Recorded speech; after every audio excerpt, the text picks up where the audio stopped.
96.7 KCAL rocks it. It's time to talk some sports with our guy, Pep. Pep, what's going on? Hey, good morning, Patrick. Good morning to all the rockers out there. Yeah, we got some big sports news on this Monday morning as we lead things off with the NFL. And it's that time of the year, Patrick, as we get closer to Christmas, that teams in the NFL begin to either make the playoffs and get clinch a playoff spot, or they get eliminated from playoff contention.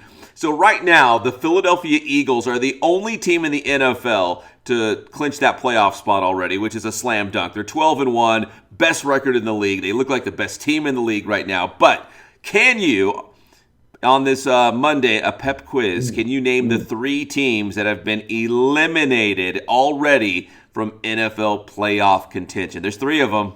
Well, one I know for sure, and this is probably just the bitterness of Seattle, and that is the Broncos. Yes. I know that for damn sure, right? Yeah, and Russell Wilson going out with a concussion yesterday. Like this, the whole season has been a mess for the Denver Broncos.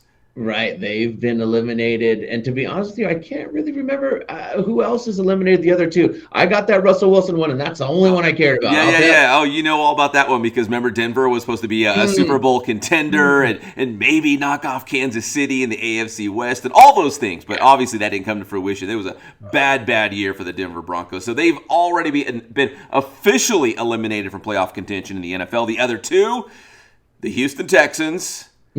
And the Chicago Bears already out. So if those are your teams, you're already done looking ahead to next season. Yeah. Man, what a rough year for those three teams, especially the Denver Broncos, because they had such high expectations adding Russell Wilson, and they felt like that was the only thing missing, right? Remember, they just needed a quarterback. They had everything else. They just needed a quarterback to get them there. And obviously that did not happen this year for the Denver Broncos. So talk about a train wreck. I mean, even getting knocked out of the game yesterday, and now he's in concussion protocol. It could not have gone any worse for him and the Broncos. No, it couldn't have. Awful year for the Denver Broncos. All right, let's get some results from yesterday. And the big one I want to touch on, and it's my 49ers, man. Huge win, spoiling Tom Brady's return to the Bay Area. 35-7 against Tampa Bay, and the Brock Purdy era has started, Patrick.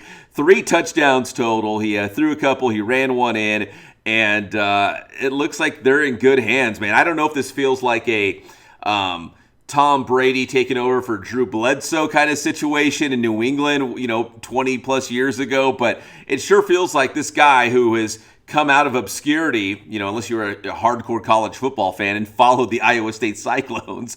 But if you did it, it's like, where did this guy come from? And, he was Mr. Irrelevant. How can he lead this team? Kind of feels like a low draft pick, like what Tom Brady did with Drew Bledsoe, if he can keep this up. It was only his first start, but if he can keep this up.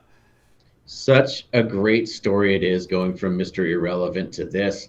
And then even them showing his father in the stands, getting emotional, because I think so many people related to the feeling of that father when they showed him getting emotional. I think it was just like dawning on everybody, like, wow, dude, like he never thought he would see this day. Nobody thought that this day would happen, right? They're going to this game. His whole family was there to see Tom Brady. This was all planned out. They wanted to go to see Tom Brady one more time, and it ends up a big family thing. It was great, a big family photo they did at the end, but it was very emotional to watch that family watch their kid. It was very cool.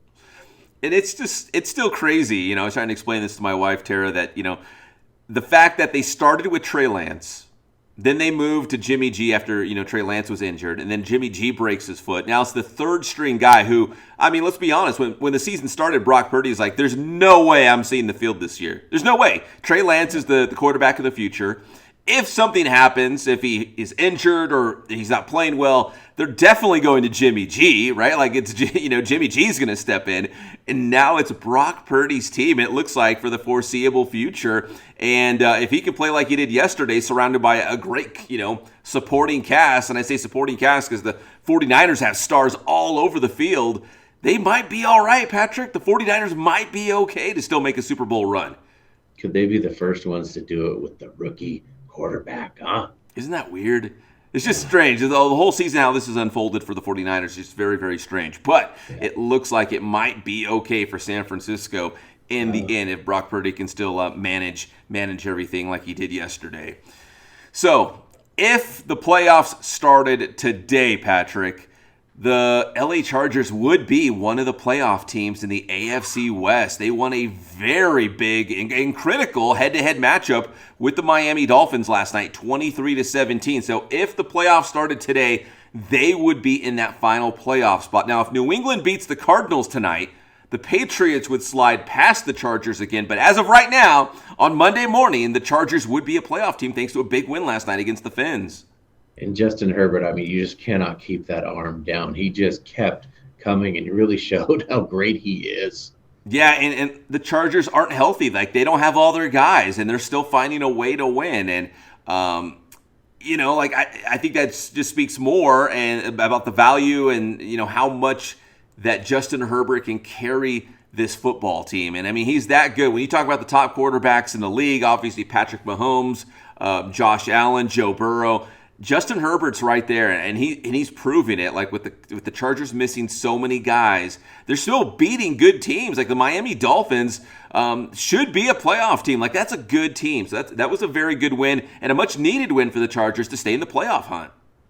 The most explosive offensive team in the league, and they handled it. Yeah, they did. They really did. That was a much needed win last night. And in that game, there was a roughing the passer penalty that everyone was talking about, kind of trending on Twitter a little bit, and involved our guy Jalen Phillips from Redlands East Valley High School from Rev. Jalen Phillips, number 15 for the Dolphins, sacking Herbert, and he really tried to keep the weight of his body off the quarterback, and that's what you're supposed to do, right? They're trying to protect the quarterback with all these rules now, and the court of public opinion on social media went nuts because he really did. He really tried not to hurt Herbert. And he still got a flag on the play. And it's like, well, if you can't do that, what can you do? You can't even tackle anybody. You can't tackle the quarterback.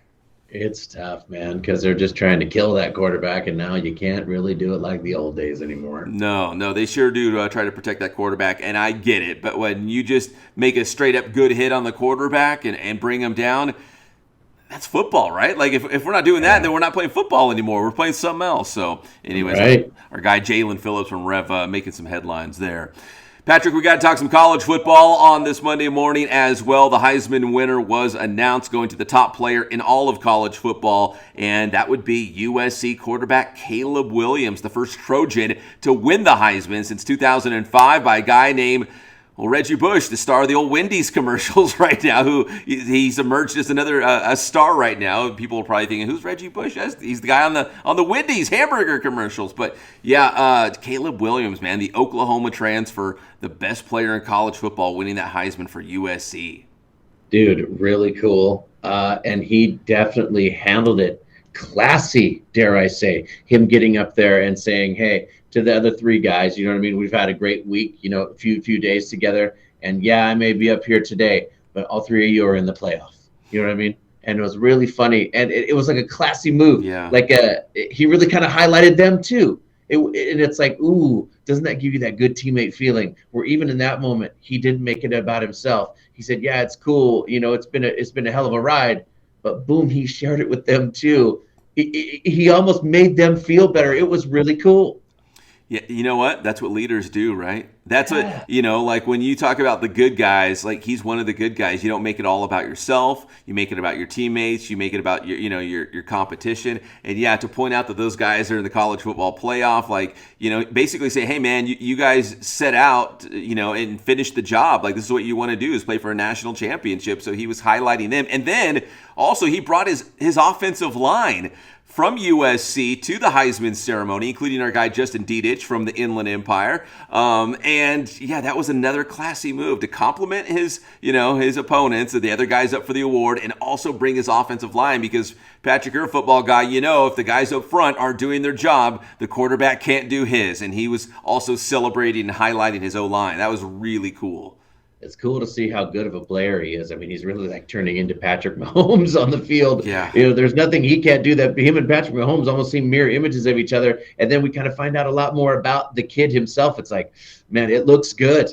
Yeah, I mean, a great player, obviously, great player. And now, like doing those kind of moves, those kind of gestures, bringing his O-line, complimenting the other guys. Like, yeah, that's the kind of guy you can get behind. That's what maybe some NFL teams are looking at. Like, hey, this is the kind of a leader we need on our football team. This is the kind of guy we want. Definitely. So, yeah, congrats to Caleb Williams and USC. And finally, as we wrap things up here, a little World Cup talk. We've got the semifinals coming up on Tuesday and Wednesday. It'll be Argentina and Croatia, and Morocco, the first team from the continent of Africa, advancing to the semifinals. They will take on the defending champion, France. Was watching the Morocco beating Portugal because my kids wanted to watch Ronaldo. They still love Ronaldo, man. They think he's really cool. He subbed in. He wasn't starting, but they tried what they could. But Morocco was just too much. Yeah, Morocco has beaten some really good teams. Not to nerd out on soccer real quick, but yeah, they've beaten some really good teams to reach this point. It's not a fluke they got there. They had to get past some really good teams to get to the semifinals, and now they take on the defending champion. They're taking on the Lakers or the Yankees, or like the traditional national powerhouse. So that's going to be tough to get past. But they've already beaten some really good teams, so why not? Why not Morocco? Yeah, so now we get to see finally what happens. We are to that point. We'll catch up with Pep on Thursday. Pep, tell me how to get your stuff. Hey, get my stuff on Inland Sports, Instagram, Twitter, Facebook. We got the old Inland Sports YouTube channel. You can check it out. That's Inland Sports.